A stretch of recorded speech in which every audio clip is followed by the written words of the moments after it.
ఉదయకాలపు దేవుని ప్రత్యక్షత. Praise the Lord. హల్లెలూయా. ప్రభునందు ప్రియ దేవుని బిడలారా, ప్రభు యొక్క అత్యంత కృపను బట్టి మరి యొక్క ఉదయకాల దేవుని ప్రత్యక్షపు వాక్కులోనికి వచ్చి ఉన్నాం. అవును, ఆయన ప్రత్యక్షపు వాక్కు మన జీవితాలకు, మన కుటుంబాలకు ప్రతి ఉదయమున, మన ఆరంభ సమయములో ఇది మనకి ఎంతో దీవెనకరముగా ఉన్నది. ప్రభు యొక్క కృప ద్వారా మనకు అనుగ్రహించబడి ఉన్నది. ఈ ఉదయకాలము దేవుని ప్రత్యక్షపు వాక్కు మన పరిశుద్ధ గ్రంథములో నుంచి 2వ దినవృత్తాంతములు గ్రంథము 31వ అధ్యాయము 20వ వచనం ద్వారా ధ్యానం చేసుకుందాం. హిజ్కియా యూదా దేశమంతటను ఇలాగూ జరిగించి తన దేవుడైన యెహోవా దృష్టికి అనుకూలముగాను యథార్థముగాను నమ్మకముగాను పని చేయుచు వచ్చెను. హల్లెలూయా. దేవునికి స్తోత్రం. ప్రియ సహోదరి సహోదరుడా, హిజ్కియా యొక్క అనుభవం గురించి ఈ ఉదయకాలం ప్రభు మనతో మాట్లాడుతూ ఉన్నాడు. అవును ప్రియ దేవుని బిడలారా, హిజ్కియా యూదా దేశం అంతటా కూడా గొప్ప రాజుగా మరి సింహాసనాన్ని, అవును ప్రియ దేవుని బిడలారా, మరి స్వాధీనం చేసుకున్న అప్పటికీ కూడా దేవుని విషయంలో ఎంతో నమ్మకమైన వ్యక్తిగాను, యథార్థమైన వ్యక్తిగాను, అనుకూలమైన వ్యక్తిగాను హిజ్కియా యొక్క జీవితం మనకి కనిపిస్తూ ఉన్నది. దేవుని పని విషయంలో, దేవుని పరిచర్య విషయంలో, దేవుని మందిర సంబంధమైన వస్తువుల విషయంలో, అన్ని విషయములలో కూడా దేవునికి ప్రాధాన్యత ఇచ్చి దేవుని మహిమపరిచిన వ్యక్తిగా మనకి కనిపిస్తూ ఉన్నాడు. ఒక రోజున హిజ్కియాకు మరణకరమైన రోగము వచ్చి ఉన్నది. యెషయా ప్రవక్త ద్వారా మరి ప్రభు వర్తమానం పంపించాడు. హిజ్కియా, నీవు మరికొన్ని రోజుల్లో మరణిస్తా ఉన్నావు, నీ ఇల్లు చక్కబెట్టుకో అని ప్రవక్త యెషయా ఆ యొక్క వర్తమానాన్ని తీసుకొని వచ్చినప్పుడు హిజ్కియా ప్రియ దేవుని బిడలారా ఏమాత్రము కూడా భయపడలేదు, ఏమాత్రము కూడా సందేహించలేదు, ఏమాత్రము కూడా కలవరపడలేదు. కానీ ఒకటే చిన్న ప్రార్థన, గోడ తట్టు తిరిగి కన్నీళ్లు విడిచి ఒకటే మాట అన్నాడు. చదువుకున్నాం కదా, దేవా నీ దృష్టికి నేను ఎంత యథార్థముగా సత్యమును అనుసరించి, అవును నీ దృష్టికి నేను అనుకూలముగా ఎలా ప్రవర్తించానో, ఎలా నడిచానో, ఎలా జీవించానో కృపతో జ్ఞాపకం చేసుకో అని ప్రియ దేవుని బిడలారా దేవుని సన్నిధిలో వేడుకున్నాడు. అవును, తక్షణమే ప్రభు ఆయన విడిచి వెళ్ళలేదు. యెషయా నడిమిషాలలో ఉండగానే మరలా తిరిగి వచ్చి శుభకరమైన వర్తమానము, మరణకరమైన వర్తమానాన్ని మోసుకొని వచ్చిన యెషయా నోట మరలా దేవుడు చెప్పాడు, వెళ్ళు యెషయా, నా కుమారుడు హిజ్కియాకి ఈ శుభవర్తమానము తెలియచేయి. మరలా నీకు నేను 15 సంవత్సరములు ఆయుష్ను పొడిగిస్తా ఉన్నాను. ఈ మరణముతో, ఈ మరణకరమైన వ్యాధితో నీవు చనిపోవు అని. అవును ప్రియ దేవుని బిడలారా, ఎందుకు ఈ యొక్క మాట యెషయా ప్రవక్త ద్వారా మరి తెలియచేశాడు అంటే 3 విషయాలు మనం గమనించాలి. దేవుని దృష్టికి అనుకూలముగా నడుచుకున్నాడు హిజ్కియా రాజు.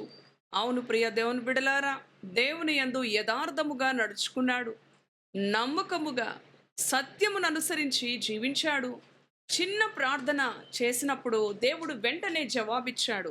మన జీవితాల్లో ఎన్నో విధాలుగా ఉపవాసముల చేత, ఎంతో కష్టము చేత, అవును ప్రియ దేవుని బిడ్డలారా, మనము మరి దేవుని సన్నిధిలో మోకరించి ప్రార్థిస్తున్నప్పుడు ప్రార్థన జవాబు ఆలస్యమవుతూ ఉంటుంది.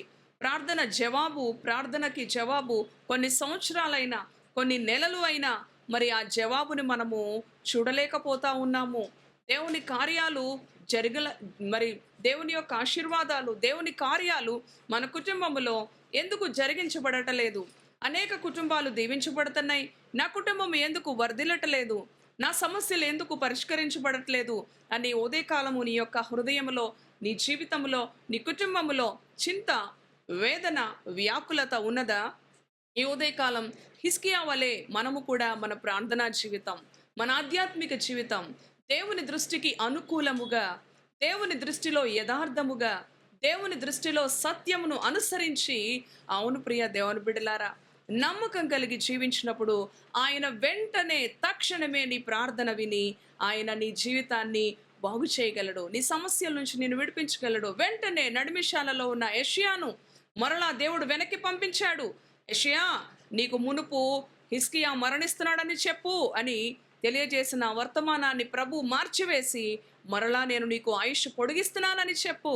అవును, యెషయా దేవునికి తలవంచి మరి దేవుడు చెప్పిన వర్తమానాన్ని హిజ్కియాకి తెలియచేస్తాడు. ప్రియ దేవుని బిడ్డలారా, ఈ ఉదయకాలం మన జీవితాలు కూడా దేవుని దృష్టికి అనుకూలముగా, దేవుని దృష్టికి యథార్థముగా, దేవుని దృష్టికి నమ్మకంగా ఉన్నప్పుడు ఆయన గొప్ప కార్యాలు చేస్తాడు. దీర్ఘాయువు చేత మన జీవితాలను తృప్తిపరుస్తాడు. తన రక్షణ, అవును ప్రియ దేవుని బిడ్డలారా, ఆయన ఎన్నో ఆశ్చర్య కార్యాలు నీ కుటుంబ జీవితంలో, నీ బిడ్డల జీవితంలో, నీ ఆరోగ్యపరముగా, నీ యొక్క ఆర్థిక పరిస్థితులను, అది ఏ సమస్య అయినప్పటికీ కూడా నీ ప్రభువుకి సమస్తము సాధ్యం. అవును ప్రియ దేవుని బిడ్డలారా, హిజ్కియా వలె మనం కూడా దేవుని దృష్టికి యథార్థముగాను అనుకూలముగాను సత్యమును అనుసరించి జీవించులాగున దేవుని సహాయానికి మనలను మనము అప్పగించుకుందాం. తలలు వంచండి, ప్రార్థన చేసుకుందాం. దయగలిగిన తండ్రి, పరిశుద్ధుడా, నీ పరిశుద్ధ నామానికి వందనాలు.